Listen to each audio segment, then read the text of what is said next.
मजीद अच्छी वीडियोस के लिए हमारे चैनल को सब्सक्राइब कीजिए। जो ही बाबल फतह या किसी और दरवाजे से गुजरकर आप हरम के अंदर दाखिल होते हैं, सामने से नजर पड़ती है, झरोखों से सोने के घर का हल्का सा दीदार होता है, तो दिल की जो कैफियत होती है वो बयान से बाहर है। पत्थर से पत्थर दिल भी मोम हो जाता है।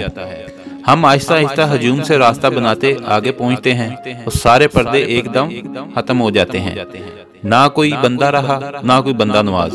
अल्लाह का घर खाना काबा बिल्कुल आंखों के सामने आ गया। आंखें साकत हो गई, बैतुल्लाह पर जम गई, इधर उधर हटने का नाम ना ले रही थी। लाखों का हजूम हिजरे अस्वद की तरफ देख कर सलाम करते हुए अल्लाह की बड़ाई और अजमत बयान करता नजर आता है। 7 चक्कर क्यों?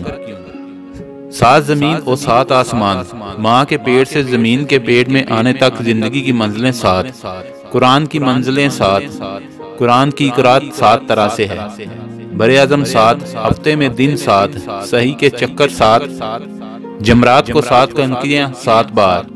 7 का हिस्सा मुतबरक है, मुकद्दस है, मकाम वाला है, इसलिए तवाफ के चक्कर भी 7 हैं।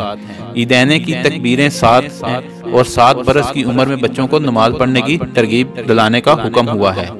रवायत है कि रसूलुल्लाह सल्लल्लाहु अलैहि वसल्लम ने अपने मर्ज में 7 मशकीदा पानी से गुस्ल कराने के लिए फरमाया। अल्लाह ताला ने कौमे आद पर तूफान बादो बारह 7 रात तक जारी रखा। अगर आपको हमारी वीडियो अच्छी लगी है तो इसको लाइक और शेयर करें और कमेंट्स में अपनी राय का इज़हार जरूर कीजिए। शुक्रिया।